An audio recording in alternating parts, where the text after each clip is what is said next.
যে এই যুদ্ধের পশ্চাতে আমাকে তোমার জন্ম রহস্য প্রকাশ করার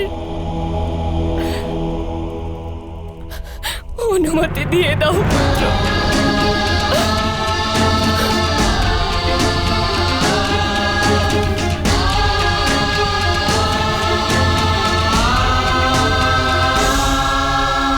আপনার কথা থেকে এরূপ প্রতিভাত হচ্ছে রাজমাতা যে আপনি প্রথম থেকেই সিদ্ধান্তে এসেছেন যে এই যুদ্ধে আমারই মৃত্যু হবে। না পুত্র, কারণ যদি অর্জুনের মৃত্যু হয় তবে আপনার পঞ্চম পুত্র হিসেবে আমাকে সামনে তো আসতেই হবে।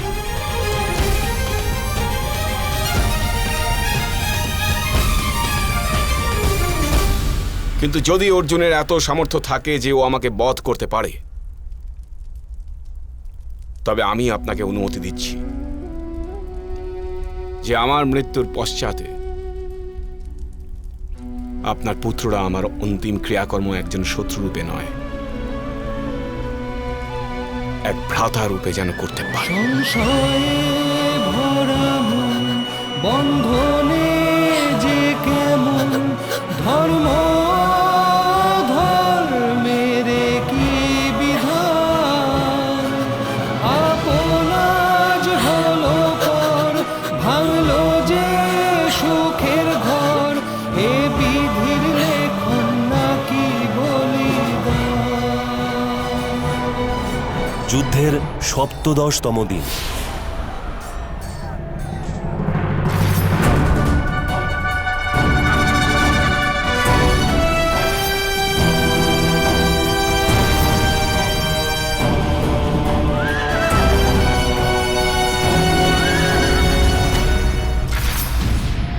পদার্পণ করুন অঙ্গরাজ, যুদ্ধের জন্য প্রস্তুত হন।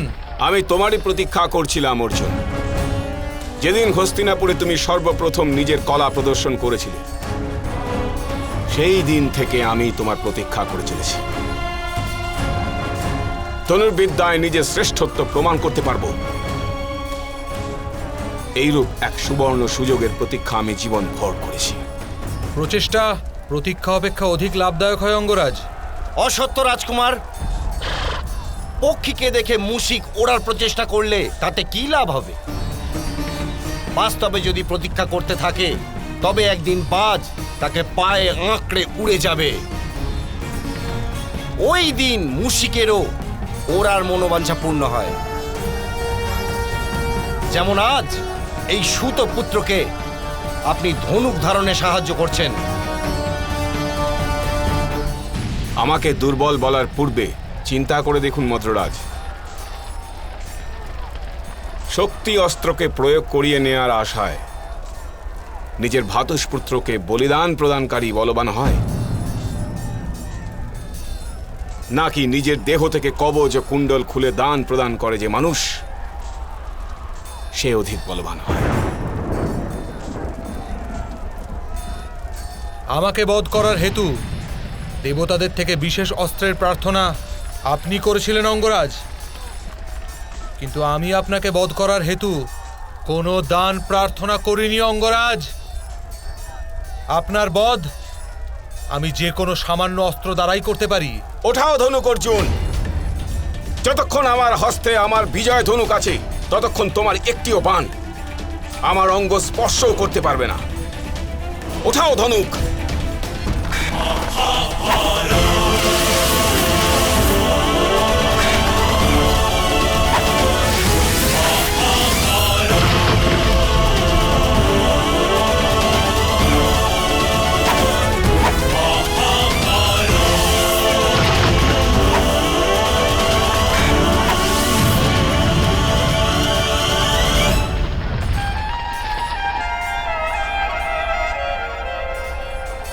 বাছা আমার, তোমার মিত্র নাগরাজ তক্ষককে কেন নিমন্ত্রণ জানাচ্ছেন না?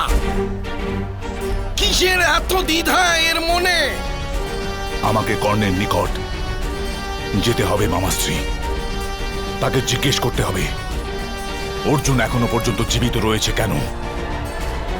তার মৃত্যুক্ষণ অতিক্রান্ত হয়ে গেছে।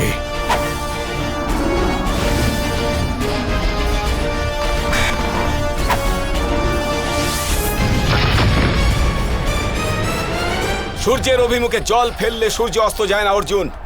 তোমার ওই খেলনা আমাকে পরাস্ত করতে পারবে না। কোনো দিব্যাস্ত্র প্রয়োগ করো। যদি দিব্যাস্ত্রের শিক্ষা প্রাপ্তি হয়ে থাকে তবেই। যার সামর্থ্যে দিব্য শক্তি থাকে সে অস্ত্রে দিব্য শক্তি অন্বেষণ করেন না অঙ্গরাজ।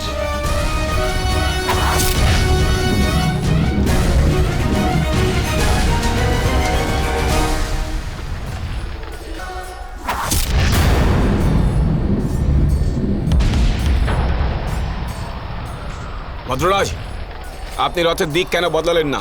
দিক পরিবর্তন করলে ওই ছত্রর জায়গায় তোমার মস্তক থাকতো। নিজের পরাজয়ের দোষ সারথীকে কখনো দিও না। তোমার জ্ঞানই অপূর্ণ রয়েছে। তুমি আবার রাজকুমার অর্জুনের সাথে কি প্রতিযোগিতা করবে? পরিপুষ্ট হয়ে ব্যাঙ কখনো ষাঁড়ের সাথে দ্বন্দ্ব করতে পারে না।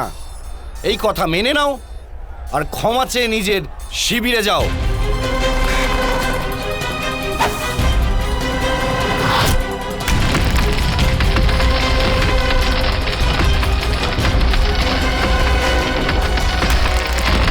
মদ্ররাজ, যে সময় অর্জুন এই বাধা বিনষ্ট করবে সে সময় আমি অন্য দিক থেকে আক্রমণ করব। রথ ওই দিকে নিয়ে চলুন। ওই পথ স্বর্গের দিকে যায় না কর্ণ। স্বর্গের পথ খোঁজো।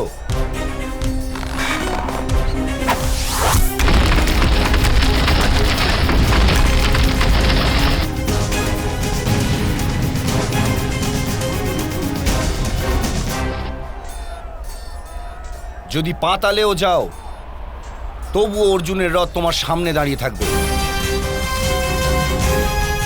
পাপের পশ্চাতে আর মৃত্যুর আগে কেউ যেতে পারে না। পাপ সর্বদাই পশ্চাতে বসে থাকে আর মৃত্যু সর্বদাই চোখের সম্মুখে থাকে। যদি আপনি আপনার মুখ বন্ধ না করেন মদ্ররাজ, তবে আমি আপনাকে বধ করে দেব।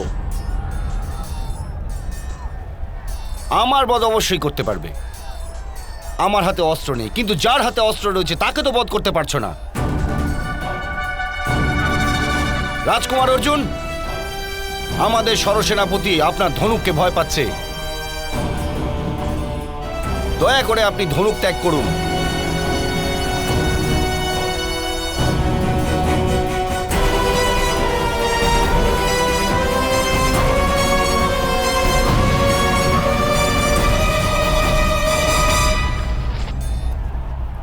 আমার আপনার রথের আবশ্যকতা নেই মদ্ররাজ। এই ভূমিতে দাঁড়িয়েই আমি যুদ্ধ করব, আর আপনি যেভাবে আমাকে অপমান করেছেন তার উত্তর আমি যুদ্ধের পশ্চাতে দেব। রথ ত্যাগ করবেন না অঙ্গরাজ। আমি রথে দাঁড়িয়ে ভূমিতে দাঁড়ানো যোদ্ধার উপর প্রহার করি না। তাহলে নিচে নামো অর্জুন। না পার্থ, অঙ্গরাজ রথ পরিত্যাগ করেছেন, অর্থাৎ উনি আত্মসমর্পণ স্বীকার করেছেন। এখন ওনার নিকট আর যুদ্ধ করার সাহস নেই। ওনার সাথে যুদ্ধ করা অর্থহীন।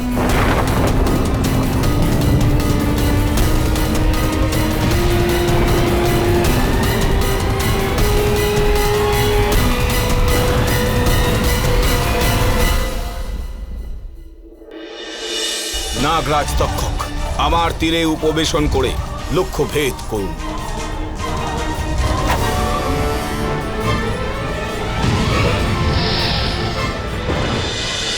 মহাভারত।